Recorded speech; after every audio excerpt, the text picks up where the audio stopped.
Hello, and welcome to section 8.3, which is adding and subtracting rational expressions with common denominators. So basically, it's very similar to, they are fractions, right? They're just fractions with letters, right? They're not hurting anybody. But in case we want to go away from the word fraction, some of us have a negative association with that word. Maybe just think of them as rational expressions, however you would like. But the point is this. So, for instance, if you have 2/3 plus, 1/3, I guess, what you do is when you have the same denominator, you just add across the top and you leave the bottom as is, right? 2 plus 1, which is just 3/3. Okay, so fine, this simplifies to 1. But remember that. So let's say, for instance, here we have 5/18 plus 7/18. We would just leave the denominator. The denominator stays the same. And then just add 5 and 7, which is 12. And then here we have a common factor of 6. So we could factor that out. Or you can think of it as you dividing top and bottom by 6. That's fine too. And your answer is 2/3. So then here we have 3y over 4y minus 3 plus 7 over 4y minus 3. So the denominator stays the same, 4y minus 3, and you just add across the top. So that's just 3y plus 7. But because these are unlike terms, we just leave it that way. So isn't that nice? And there's nothing to reduce. Okay, so that's it. All right, let's do a few more. We have 7x plus 12 over x plus 3 plus x squared over x plus 3. So the bottom is x plus 3, okay, the denominator. And then the top, you add this to these. So I'm going to rewrite it in this way, 7x squared plus 7x plus 12. But we know we can factor this, right? We've done this before. This factors into x plus 3, x plus 4 in the numerator, and then the bottom is x plus 3. But how nice, this cancels out, and that just leaves you with x plus 4, right? Because if it was over 1, it's just like that. Okay, so let's do a couple more.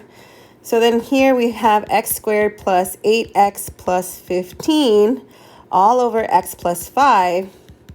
Then factor the top, x plus 3, x plus 5. You can always check me. X plus 5. And then these cancel out, and your answer is just x plus 3. Not too bad. How about subtraction? So subtraction is the same thing, except instead of adding across the top, you subtract across the top. So here we would get n squared minus 100 all over n minus 10. So then the top factors to n plus 10 and minus 10. The bottom stays n minus 10. Oh, they're in common. Cancel them out. You get n plus 10. Okay, that's it for that one. Let's do a few more. Here we have, now this is the only thing that people sometimes can get wrong, is when you're subtracting, you need to make sure that you're subtracting the entire numerator. So what does that mean? This is y squared minus, and then I'm going to put this in parentheses, 2y plus 24. Okay, so then you need to make sure you distribute the negative. So this is actually y squared minus 2y minus 24 all over y minus 6. So then what are the two factors of negative 24 that combine to become negative 2? So if you said negative 6 and 4, you're correct. So the top now becomes y minus 6, y plus 4 all over y minus 6. And your answer is just y plus 4. Or you can rewrite it like right here, y plus 4. Okay. Okay, so let's continue. So here we have 5x squared minus 7x plus 3. And you're subtracting all of this, so don't forget to distribute the negative. The negative always just changes the sign.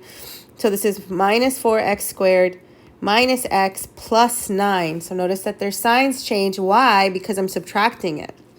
And then all over x squared minus 3x minus 18. So let's go ahead and do like terms. So 5x squared minus 4x squared is just x squared. Negative 7x minus x is negative 8x. Positive 3, positive 9 is positive 12. And then you have that over. And can I factor this? 2 factors of negative 18 that when I combine them become positive negative 3, sorry, that's it, x minus 6, x plus 3. And then here, 2 factors of 12, that when I combine them, I get negative 8. So then now that it's all factored, let's cancel out the same one, the common factor. X minus 2 over x plus 3 is your final answer. Okay. If you have opposites, the opposites, it's good to remember this one trick. So if you have a difference, it's the same as negative the reverse order of the difference. Okay, so if you ever want to switch the signs, you just have to rewrite it with the negative. Why is that so? So let's take the long way.